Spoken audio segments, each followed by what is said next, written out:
Bonsoir à toutes et tous. Alors, une nouvelle fois, je suis ravie de vous retrouver pour une nouvelle causerie essentielle, cette fois-ci sur un thème cher au cœur des femmes, au cœur de certaines femmes, qui est l'endométriose. On va y revenir. Un sujet qui revient très souvent lors de nos ateliers, donc que nous avions envie d'évoquer ce soir.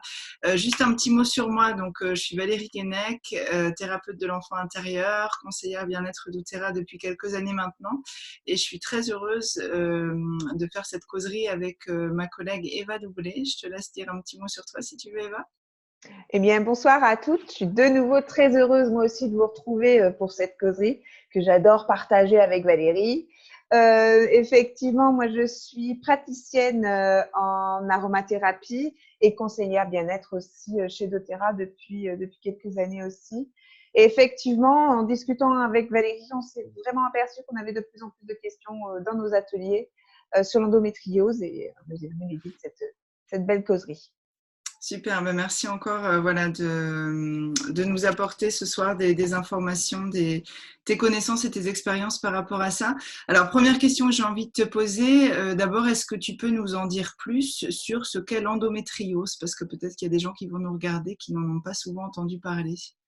Oui, ça me paraît essentiel qu'on définisse un petit peu cette maladie. Eh bien, l'endométriose, c'est une maladie de l'endomètre. Et l'endomètre, c'est le revêtement de la cavité utérine. J'allais dire, c'est le tapis de notre utérus. C'est ce qui va permettre, c'est quand il se développe, c'est ce qui va permettre la nidification de l'œuf et donc une grossesse. Et puis, quand il n'y a pas grossesse, qu'il n'y a pas d'œuf, eh bien, cet endomètre se détruit et donc c'est ce qui entraîne les règles. L'endométriose, eh bien, c'est une maladie qui va être la migration de ces cellules de l'endomètre en dehors de l'utérus. Ces cellules, elles sont faites pour s'évacuer avec les règles. Et bien là, ça ne va pas correctement s'évacuer, ça va remonter, migrer souvent par les trompes et ça va sortir de la cavité utérine et elles vont s'installer, ces cellules, soit au niveau de l'ovaire, soit au niveau des ligaments qui soutiennent l'utérus, soit dans le péritoine, voire dans d'autres organes de l'abdomen. Et là, ces cellules vont s'installer de façon anormale.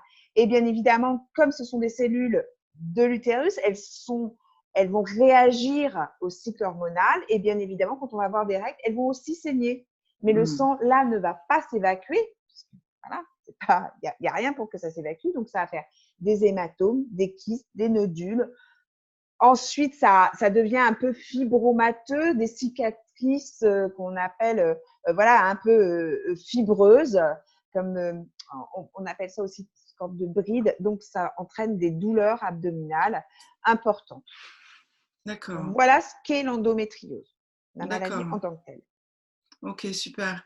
Et c'est vrai que je pense qu'on remarque quand même toutes et tous qu'on en entend plus parler, hein. Moi, j'ai le sentiment qu'il y a de plus en plus de femmes concernées. En tout cas, c'est plus médiatisé qu'avant.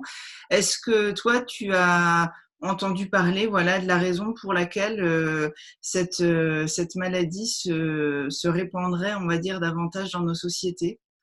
Alors, effectivement, on en parle de plus en plus. D'une, comme tu le disais, certainement parce qu'on en parle Ouais. aussi et que les femmes qui en souffrent en parlent plus. Il y a eu une grosse, enfin, c'est une maladie qui est encore peu connue au niveau médical, peu connue. Alors, les médecins la connaissent, c'est pas ce que je veux dire, mais on n'en connaît pas encore complètement les causes. Mhm. On ne les maîtrise pas encore totalement. Ce qu'on peut dire, c'est que effectivement, les femmes qui ont été touchées en parlent plus. Il y a eu des associations.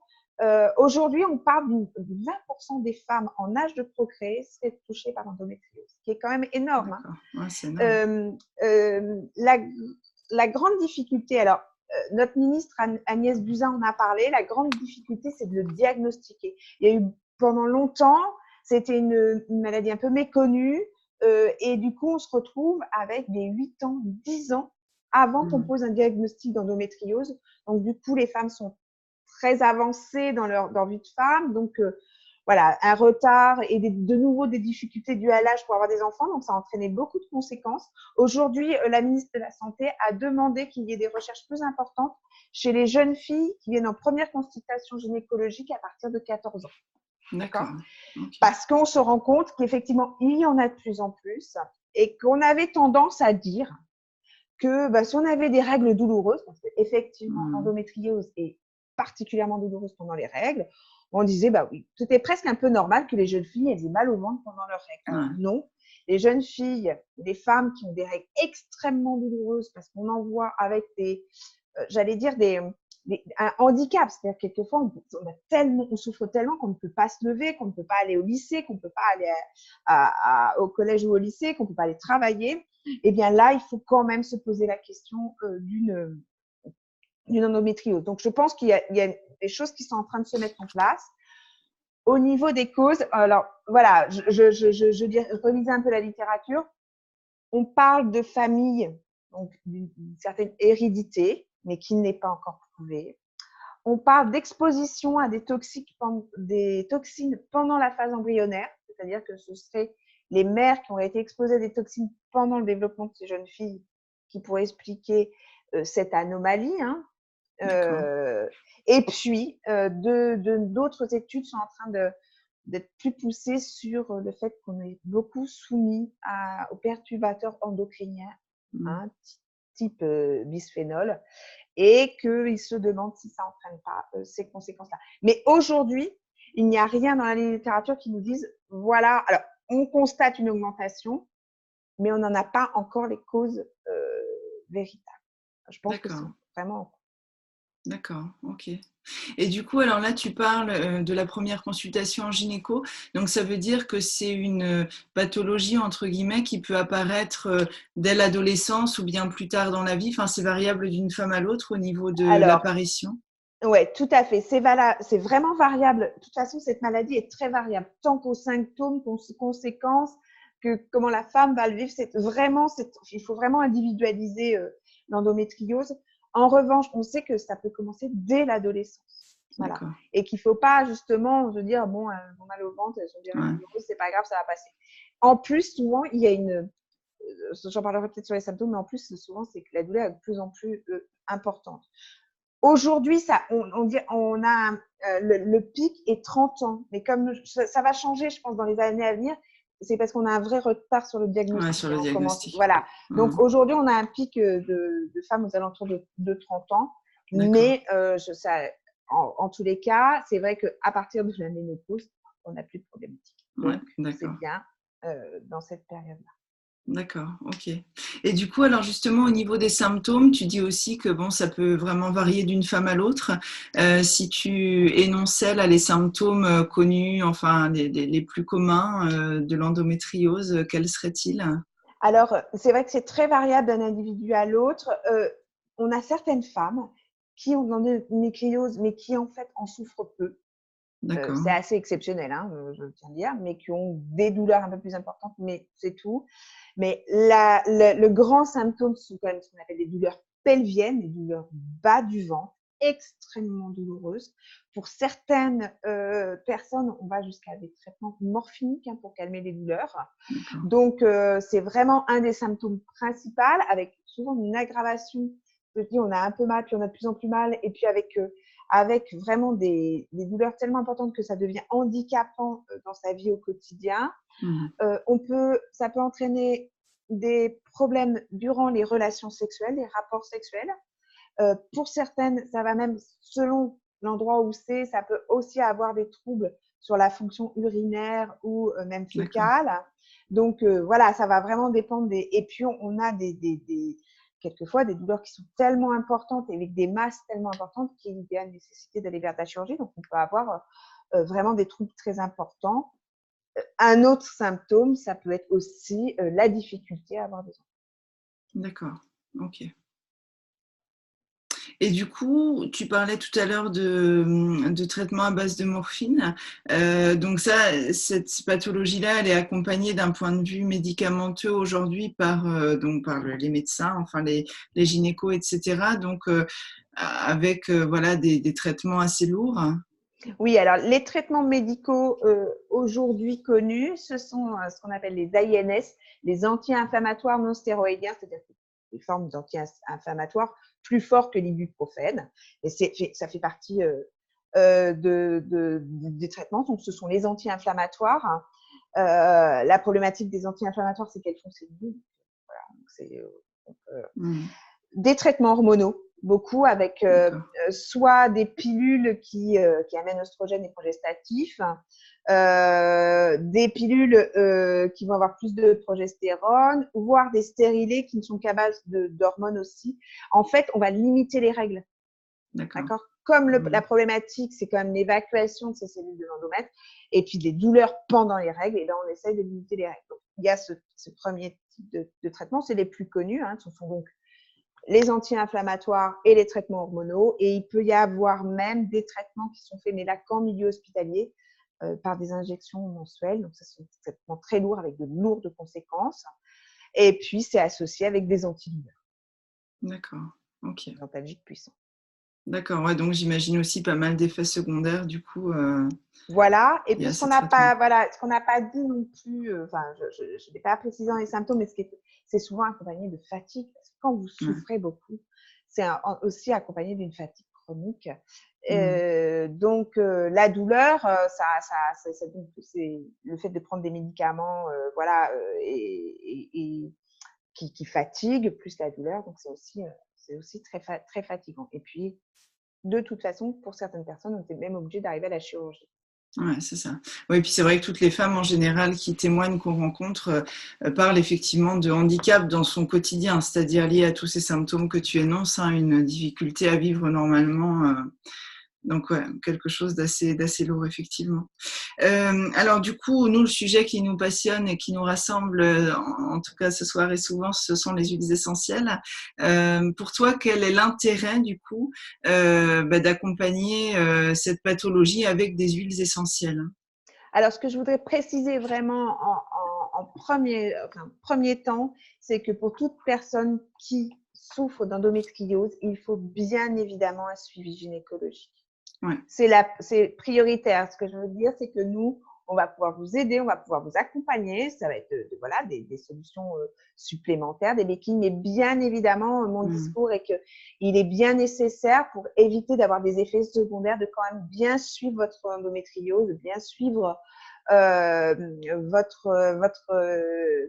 votre zone pelvienne par des examens. Donc, il faut vraiment un suivi gynécologique.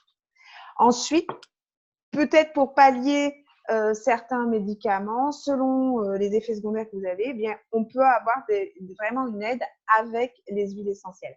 Alors, d'un point de vue physique d'abord, je finirai sur l'émotionnel, d'un point de vue physique, tout ce qui va être anti-inflammatoire, antidouleur va être intéressant. Donc, moi, je préconise, pour diminuer le taux ou la prise d'antidouleur, eh bien, ça d'aller vers l'encens et le copaïba par voie interne. D'accord? Donc ça, pendant la crise, ça peut vraiment nous aider.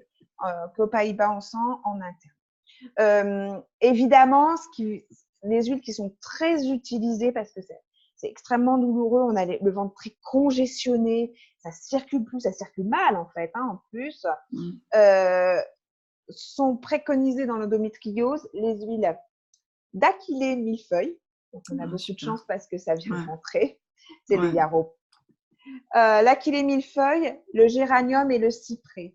Ce sont 3 huiles qui, en massage de la zone douloureuse du bas du ventre, la plupart du temps, peuvent vraiment aider à décongestionner, à permettre de remettre les énergies, le circulatoire, décongestionner et l'aspect circulatoire. Ça, c'est ces 3 huiles très utilisées. Donc là que tu associes, c'est ça? Alors, qu'on associe, qu'on prend selon ce qu'on a aussi. D'accord. Ouais. Et alors, comme je le disais tout à l'heure, c'est vraiment des maladies très individuelles. Chez certaines personnes, je te dis le géranium va marcher. D'autres, elles ne verront que par le cyprès. Il faut vraiment tester. Là, c'est vraiment une écoute de son corps. Ce que je vous donne là, c'est les huiles les plus conseillées. Après, à vous d'adapter et de vous écouter. Vraiment. Donc, en décongestionnant, géranium, cyprès, achillée. En antispasmodique, parce qu'il y a vraiment des douleurs de spasme qui est très important, et bien là, on va vers tout ce qui est basilic, estragon. Donc, le digeste-zen est un super antispasmodique. Et on ne pourra pas échapper à une huile hormone-like, hein, donc d'aller vers la sauge clarée et donc le Claricane qui est tout frais et qui aide vraiment beaucoup les femmes pendant les crises de l'endométriose. Alors, il faut faire attention, je fais un petit aparté ici sur la sauge clarée et sur le Claricane. Si vous prenez déjà un traitement d'hormones pour votre endométriose, attention de hormones plus hormones plus hormones, d'accord? Mais ça peut quand même, pendant la phase des 3 jours très douloureux pendant le cycle, être un complément super. Enfin, vraiment, j'ai des retours très, très intéressants avec le Claricane. D'accord. Et puis, pour accentuer le côté antidouleur, on oublie de parler de la camomille romaine, mais la camomille romaine en massage du bas du ventre avec quelque chose de chaud par-dessus pour soulager, peut vraiment être une super huile aussi antidouleur. D'accord. Donc voilà, donc anti-inflammatoire, antidouleur en prise interne, c'est Encens Copaiba. Ensuite, géranium cyprès achillée pour le côté décongestionnant. Digeste Zen antispasmodique. Et bien évidemment, le Claricane pour le côté hormonal. D'accord, super. Ouais. Donc ça, c'est la partie physique. Ouais. Et la partie émotionnelle, j'ai de très bons retours. Alors peut-être que tu en as à nous partager aussi, Valérie, avec le Passion et le Whisper, Ouais. qui aident beaucoup à réguler l'humeur, et le Balance, qui accompagne bien aussi. Donc Balance, Passion et Whisper qui peuvent vraiment bien aider, parce que ça entraîne aussi, comme il y a des variations très fortes hormonales et des traitements hormonaux, ben voilà, pour réguler les humeurs. Ces 3 huiles-là sont des belles accompagnatrices. Je ne sais pas si tu as des retours. Oui, alors moi, je dirais en numéro 1, probablement Whisper, où il y a vraiment effectivement des retours importants. Balance, de toute façon, je trouve que c'est vraiment une super base, comme on dit toujours, pour tout le monde, mais là, d'autant plus, effectivement. Et puis Passion, oui, je pense que j'ai une cliente, effectivement. C'est un peu comme ce que tu disais tout à l'heure pour Géranium cyprès qui les millefeuilles. À tester parce que oui, les retours sur l'émotionnel évidemment peuvent aussi varier d'une personne à l'autre, mais ce serait effectivement le trio de synergie que j'aurais retenu sur l'émotionnel, par rapport à ce qui a été partagé par les personnes de mon entourage qui sont atteintes d'endométriose, tout à fait. Voilà. Ouais, super. Voilà, et puis aussi, ce que je conseille, c'est bien évidemment, comme on parlait de la fatigue, et pour avoir lu plusieurs articles plutôt complémentaires que de l'aromathérapie pour aider les femmes qui souffrent d'endométriose, donc tant sur la fatigue, mais apparemment selon les études, il faudrait complémenter ces femmes en vitamine C, en vitamine B6, en vitamine E, en zinc, en chrome, en oméga 3 et en antioxydants. Donc, moi, je préconise vraiment la prise de notre LLD. Ça me paraît indispensable comme base régulier pour… alors, on peut commencer par une dose maximum pendant 1 mois, puis après être à demi-dose le plus longtemps possible. Vraiment, c'est vraiment quelque chose qui aide vraiment les femmes. On sait que ça joue beaucoup sur le côté anti-inflammatoire, le fait qu'on ait des antioxydants, en particulier des omégas. Et puis, comme c'est quand même des maladies qui sont fatigantes, ça maintient un peu… en termes d'énergie. Voilà, c'est tout clair. à fait. Alors, juste pour celles et ceux qui découvriraient doTERRA et puis les compléments alimentaires, donc le pack LLV, c'est effectivement un trio de compléments alimentaires. Donc, Eva, tu l'as dit, avec des antioxydants, des omégas et puis des vitamines et des minéraux. Et voilà, alors soit vous pouvez les acheter individuellement, mais le plus souvent, on les achète effectivement dans ce kit puisque… oui, ce trio est vraiment prévu pour accompagner notre organisme globalement, au mieux, de manière optimale. Tout à fait. Super.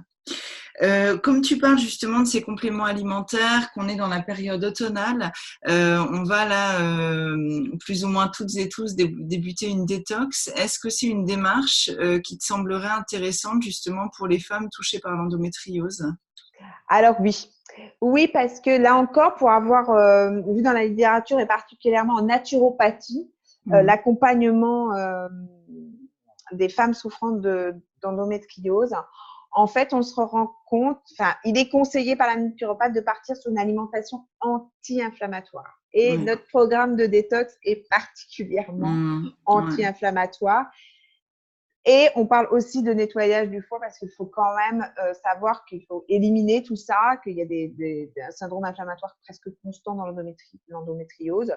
Donc, l'idée de la détox est très bienvenue puisque c'est vrai que pour avoir une alimentation anti-inflammatoire, il faut éviter la viande rouge, certains laitages, les sucres, les édulcorants, enfin voilà. Donc, je pense que ça peut permettre de faire une cure détox, de remettre un peu, quand on peut, hein, bien évidemment, le fait qu'on soit accompagné par les LLV, par tout le DHR prime sur la fin qui a vraiment cet effet aussi anti-inflammatoire, peut vraiment aider et en tous les cas n'est pas contre-indiqué pour les femmes qui sont endométrioses. D'accord, super. Donc, par rapport à ça, si vous avez besoin d'infos supplémentaires sur la démarche détox, n'hésitez pas à vous rapprocher de votre conseiller, de votre conseillère bien-être. On est là pour vous renseigner plus personnellement, plus individuellement. Donc, n'hésitez pas à nous poser des questions. Alors, je crois qu'on a fait à peu près le tour. Je ne sais pas si tu as encore quelque chose à ajouter, toi, Eva, juste par rapport à ce thème. un petit mot de la fin, j'allais dire. Je reviens sur deux choses qui me paraissent importantes. Donc, sur les contre-indications, j'en ai pas parlé. Mais comme nous sommes surtout, quand on parle du cyprès, sauge clarée, nous sommes sur des huiles hormonales. Tout ça, c'est des hormones. Donc, attention aux personnes qui souffrent de cancers hormonodépendants ou qui ont souffert de cancers hormonodépendants ou qui en ont dans la famille. Donc, vous savez que c'est contre-indiqué. Donc, avec parcimonie et en tous les cas, vraiment une contre-indication pour toutes les maladies hormonodépendantes d'utiliser ces huiles hormonales. D'accord ? Donc, ça, c'est une des contre-indications. Ne pas accumuler trop le côté hormone plus hormone plus hormone. Et puis, je le répète, l'endométriose peut avoir des conséquences et des troubles sur la fertilité. Donc, il convient vraiment d'être suivi par un gynécologue quand on souffre d'endométriose. Et une dernière petite chose, parce que ça me tient à cœur, mais j'ai lu pas mal d'articles et je sais que vous pouvez trouver, alors déjà, il y a des associations pour de femmes, et vous pouvez aussi être accompagné d'ostéopathie. Quelques séances d'ostéopathie permettent quelquefois des repositionnements, comme vous voyez le flux. Voilà, on a du mal à évacuer ces cellules correctement par les règles. Ça remet en place des circulations, ça aide sur des énergies qui ne bougent plus ou sur des sensations difficiles. Et l'ostéopathie est aussi un très bon support. Vous avez aussi des endroits où justement on travaille avec des gynécologues, des ostéopathes et d'autres médecins dans l'endométriose. Voilà, c'était la petite aparté qui peut aussi vous aider, en plus des huiles essentielles qui seront là de vraies belles aides dans l'endométriose. Bon, écoute, super, merci beaucoup. Je suis vraiment ravie qu'on ait pu faire cette causerie ensemble parce que vraiment, je pense que ça va apporter des pistes, en tout cas des éclairages à pas mal de femmes qui souffrent de cette problématique. Donc, merci encore, Eva, pour le partage de tes compétences et de ton expérience. Et puis, comme d'habitude, si vous avez des questions, vous n'hésitez surtout pas à les poser en commentaire. Eva, ce sera un plaisir d'y répondre. Et puis voilà, on pourra aussi partager nos expériences. Et puis, on va vous souhaiter une très belle soirée, Eva. Exactement. Et oui, comme disait Valérie, n'hésitez pas, on est très friands parce que là aussi, en aromathérapie, on commence vraiment à prendre en compte l'endométriose. Donc, n'hésitez pas si vous avez des retours, des expériences à nous en faire part. C'est avec plaisir qu'on les commentera. Et puis, si vous avez des questions, n'hésitez pas. Donc, on vous souhaite une très belle soirée. Merci, belle soirée aussi à toi, Eva. Puis à très vite alors. Bye bye. Au revoir.